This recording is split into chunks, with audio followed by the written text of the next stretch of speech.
안녕하십니까. 시오의 빛의 서진우입니다. 오늘도 조금 무거운 소식을 가지고 왔습니다. 자사주 소각 의무화 상법 개정안을 발의했죠. 이 상법 개정안을 발의한 그런 이유에 대해서 간단하게 알아보고, 그리고 우리 중소기업들은 어떻게 좀 대비를 하면 좋은지 그런 부분에 대해서 오늘 알아보도록 하겠습니다. 오늘 방송 끝까지 시청하시면 우리는 빠르게 좀 대비를 해야겠구나, 아니면 우리는 기다려야겠구나, 이런 부분들 아실 수가 있으실 겁니다. 자, 이 상법 개정안 발의 제안 이유 및 주요 내용입니다. 자사주 취득은 회사가 보유한 재산으로 출자금을 되돌려주는 출자의 환급과 유사한 성격을 가지고 있다. 자본 충실의 원칙에 따라 원칙적으로 금지해 왔고, 예외적으로 주식 매수 선택권 부여 목적 등과 소각하기 위한 경우에만 허용했으나 2011년 이명박 정부는 경영권 방어라는 재계의 요구와 글로벌 스탠다드에 부합하는 회사법 제도 개선이라는 명분 아래 상법 개정을 통해 자사주 취득을 원칙적으로 허용하면서 소각 의무를 폐지했다, 이런 내용입니다. 그래서 이걸 다시 부활을 시킨다, 이 폐지했던 법안을 부활을 시킨다라는 내용이에요. 그래서 그 자기 주식에 대한 상법 개정이 이제 어떻게 됐었는지 한번 볼게요. 자, 과거에 자기주식 관련 상법의 개정입니다.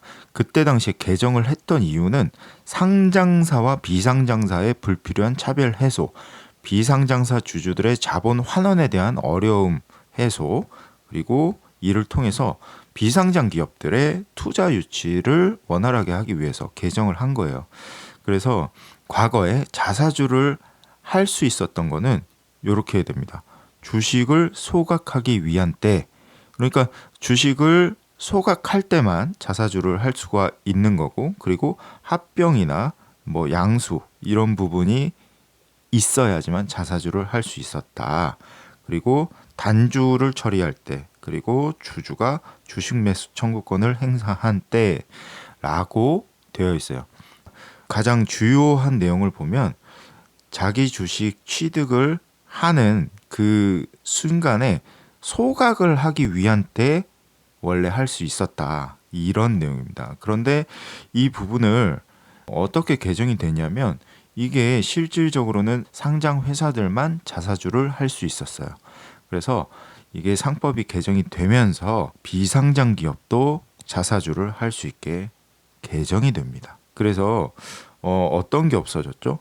여기 보시면 특정 목적에 의한 자기 주식 취득이라고 해서 주식을 소각하기 위한 때 이거 내용 자체가 없어졌습니다. 이 부분이 없어졌고, 그리고 나서 취득 후 보유 기간에 대한 제한이 없어졌습니다. 상법 제342조 자기 주식의 처분이라고 과거에는 법이 있었어요.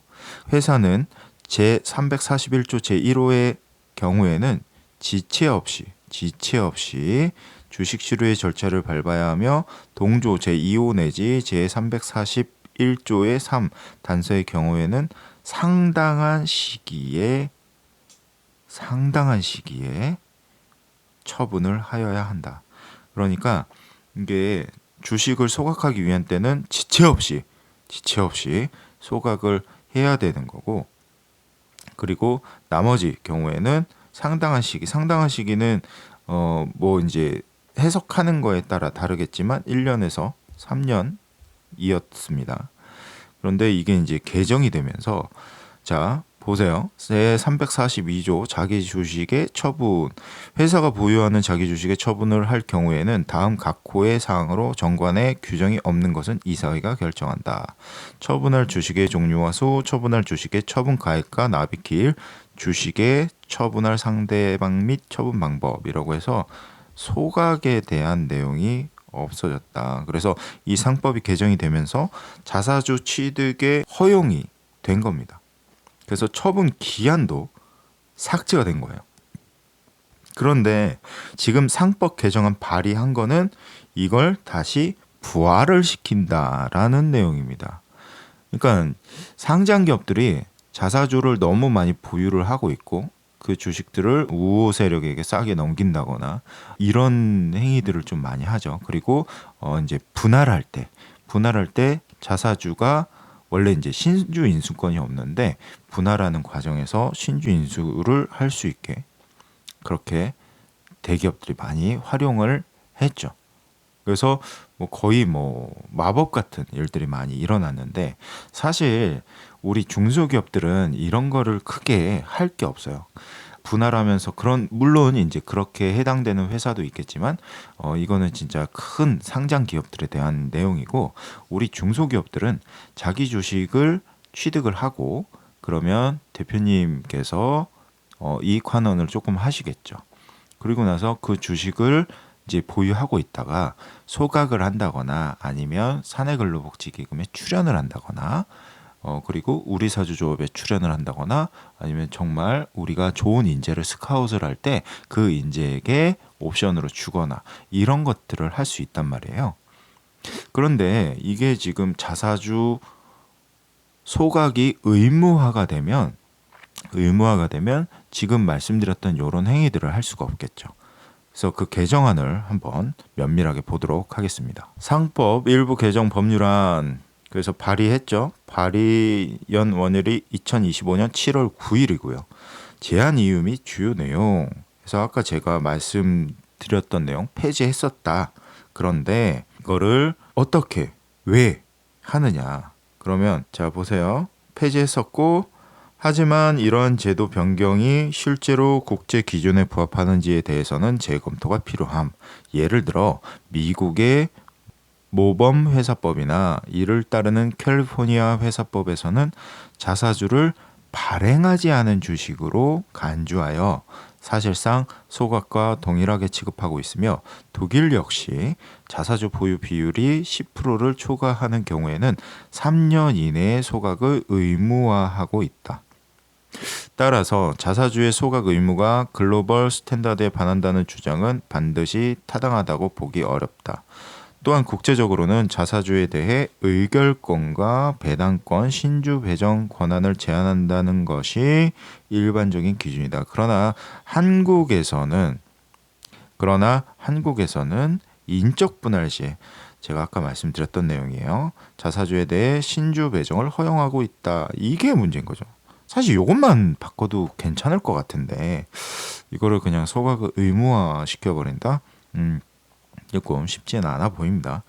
이를 통해서 지주회사로 전환 과정에서 지배주주의 지배력을 부당하게 확대하는 자사주의 마법 발생하고 있다. 자사주가 지배구조 왜곡 수단으로 악용되고 있다. 그러니까 이게 이제 우리 중소기업 대표님들 같은 경우에는 크게 이런 거 신경 많이 안 쓰셨을 거예요. 그런데 이제 대기업에서는 이게 악용이라기보다는 활용이죠. 그래서 자사주를 제3자에게 매각할 때 시가보다 낮은 가격. 제가 아까 말씀드렸던 거. 그래서 경영권을 확보하는데 상장 기업들은 경영권이 엄청나게 큰 이슈지 않습니까? 우리 비상장 기업은 대부분 가족법인이고 하다 보니까 그런 거에 대해서 뭐 생각도 하지 않고 뭐 중요하게 이렇게 보지 않았죠. 실제로 자사주 비율이 10%를 초과하는 상장사는 216개에 달하고 40%를 넘는 기업도 4곳이나 존재한다. 자사주가 과도하게 축적 남용되고 있는 실정이다. 이에 따라 윤석열 정부는 2024년 12월 31일부터 자본시장법 시행령을 개정해 상장회사가 자사주를 5% 이상 보유할 경우에 자사주 보유 현황과 목적, 향후 처리 계획, 뭐 이제 추가로 무엇을 할 거냐, 소각을 할 거냐 이런 것들을 명시해서 이제 보고서를 만드는 거예요. 그래서 이사회 승인을 한 다음에 공시하도록 의무화했다. 공시하도록. 또한 모든 상장사가 자사주를 처분할 경우에는 처분 목적과 상대방의 성정 사유, 주식가치 희석 가능성 등을 구체적으로 공시하도록 규제를 강화했다. 그럼에도 자사주 남용 문제는 여전히 해결되지 않고 있다. 사실 이런 부분들이 짜고 치거나 뭐 여러 가지 문제가 있잖아요. 물론 이렇게 어떻게 처리를 할 것인지 공시화하도록 의무화한 거 이거 정말 잘했던 거예요. 그런데 이제 그럼에도 불구하고 이제 계속 좀 남용을 하고 있다 보니까 이렇게 개정안을 발의를 한 거예요. 한편 자사주를 소각하면 회사의 주식 수가 줄어들어 주당 순이익이 증가하고 기존 주주의 지분율이 높아지는 효과가 있다. 이는 배당과 유수한 주주 환원 효과를 가져온다. 이에 따라 자사주 소각 의무화를 요구하는 시장의 목소리도 커지고 있으며 이재명 대통령 역시 대선 후보 시절 자사주 소각 제도화를 공약으로 제시한 바 있다. 그러니까 공약에 대한 실행이죠. 예. 이게 통과가 될 가능성이 저는 굉장히 높다라고 생각을 하는데, 그러면 중소기업 대표님들은 대비를 해야 될까? 뭐 이런 생각도 해봅니다. 자, 이에 따라 자사주는 원칙적으로 취득 후 1년 이내에 소각을 하도록 한다. 예외적으로 임직원 보상 등 정당한 사유가 있는 경우에 한해 보유 허용되며 이 경우 반드시 직후 정기주주총회의 승인을 받도록 하며 이때 대주주의 의결권은 발행주식 총수의 3%를 제한함으로써 지배력 남용을 방지하고 자사주를 통한 주주 환원 정책이 실질적으로 작동할 수 있도록 하고자 한다. 제542조의 14 신설, 이게 내용 자체가 상장사의 내용들이에요. 상장사의 내용들. 제가 방금 전에 우리 중소기업 대표님들도 대비를 해야 할까? 이런 말씀을 드렸는데 전부 다 상장사에 대한 내용이죠. 상장사에 대한 내용. 그래서 이 개정안이 발의가 됐고, 그리고 이게 정말 시행이 된다라고 하면 상장사와 비상장사를 나눌 수도 있겠다. 네, 나눌 수도 있겠다. 그러면 예전에는 자사주가 상장사만 됐었잖아요. 그렇죠? 그래서 비상장사가 상장사가 돼야지 자사주를 할 수 있었는데, 만약에 지금 이렇게 발의한 것처럼 상장사에 대해서 제재가 가해지고, 그리고 비상장사에 대해서는 또 추가로 어떤 내용들이 생기겠지만, 거꾸로 상장사들은 이제 비상장사가 돼야지 이런 자사주를 좀 수월하게 할 수 있다? 이런 거예요. 예전하고 조금 반대죠. 그래서 그 소각 의무화했던 그 법을 다시 부활을 시킨다. 네. 부활을 시키는 겁니다. 법 자체를. 뭐 지금 이렇게 모르시는 분들 같은 경우에는 이게 새롭게 만들어진다 이렇게 알고 계시는데, 이게 몇 년이죠? 12년? 13년? 하여튼 그때 전에 법을 부활을 하는 거예요. 그러니까 그렇게 알고 계시면 될 것 같고요. 그럼 어떻게 하는지 볼게요. 개정 법률 아닙니다. 상법 일부를 다음과 같이 개정한다. 그래서 상법 제542조의 14를 다음과 같이 신설한다. 상장회사가 341조, 이게 자사주에 대한 내용이죠.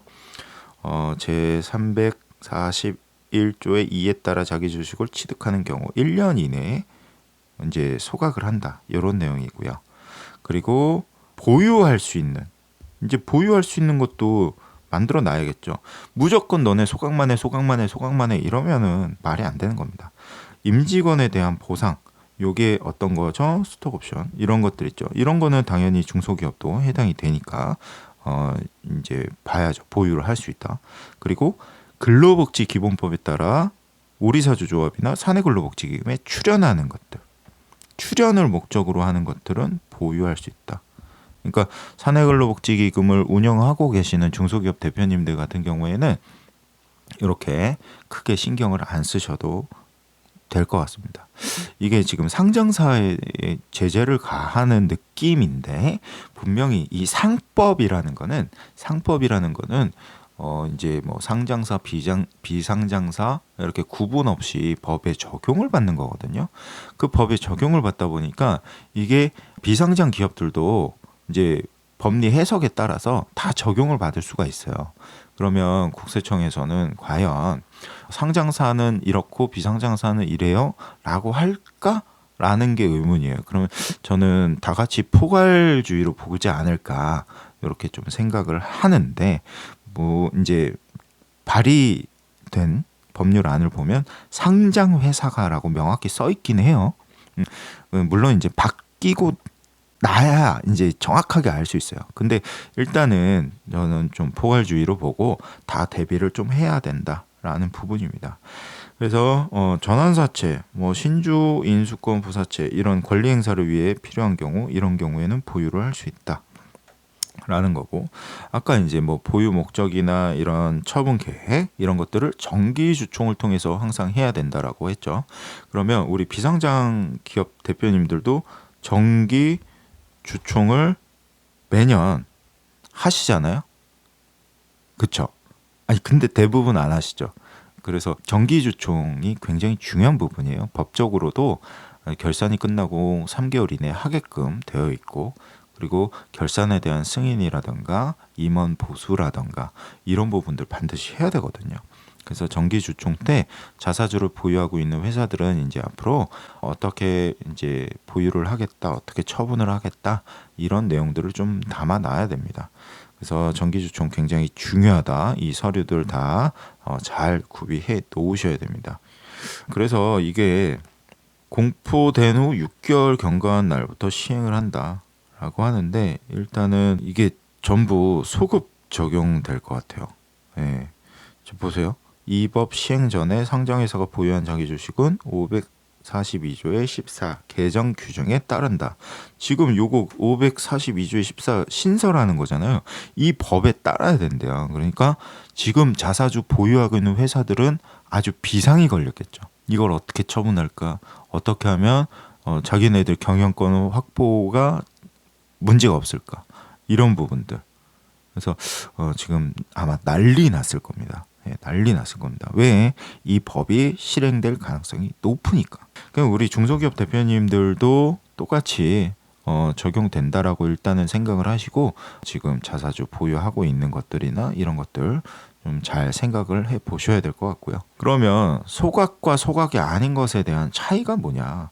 자, 소각에 대한 목적은 그냥 아까 말씀드렸던 그냥 자사주를 하고 소각을 하는 거고, 소각 이외의 목적은 소각이 아닌 모든 것에 대해서, 그러니까 이거를 우리가 쉽게 보면은 보유라고 볼 수 있겠죠. 그러면 이게 내용이 좀 달라요. 소각을 목적으로 하게 되면 이게 양도가 아니에요. 양도가 아니고 배당입니다. 배당. 그래서 배당 소득세를 납부를 하셔야 되는 거고, 그리고 증권거래세는 당연히 거래가 아니니까 없는 거고, 과세 귀속 시기 자체가 주식을 소각을 결정한 날, 그러니까 보유를 하고 있잖아요. 지금 자사주로 보유하고 있어요. 그때까지는 요 양도입니다. 양도 소득세를 납부를 하셨을 거죠. 당연히. 그런데 이게 이제 소각을 결정하게 되면 이게 세금이 양도에서 이렇게 배당 소득으로 바뀝니다. 우리 소액주주들 같은 경우에는 세금 차이가 거의 없을 거고요. 그런데 이제 대주주분들 같은 경우에는 세금 차이가 굉장히 많이 날 거다. 그래서 이런 부분들이 소각의 목적과 소각 아닌 것들에 대한 부분을 구분 명확히 하는 거고, 그래서 이렇게 주주 이익 환원에 대한 부분이 이제 배당과 같다라고 보기 때문에 정부에서는 이거를 적극적으로 좀 추진을 할 것 같습니다. 그리고 이제 주식을 소각을 하게 되면 이제 우리 소액주주들이 가지고 있는 주식, 이게 이제 주가가 조금씩 올라가거든요. 왜냐하면 회사의 전체 가치는 같은데 주식의 수가 줄어들지 않습니까? 그러니까 이거는 정말 상장사 소액주주분들한테는 굉장히 필요한 부분이에요. 필요한 부분이기 때문에 지금 정부에서는 시행이 될 것 같다. 네, 이런 내용입니다. 우리 중소기업 대표님들도 이 법 바뀌기 전에 좀 이런 검토가 필요한 대표님들 계시면 COAB에 상담 신청 전화 주시거나 상담 신청 링크 클릭하셔서 남겨주시면 COAB 측에서 도움 드리도록 하겠습니다. 오늘 내용이 도움이 되셨나요? 오늘 내용이 도움이 되셨다면 좋아요와 알림, 구독, 댓글, 공유 부탁드리겠습니다. COAB 측 서진우였습니다.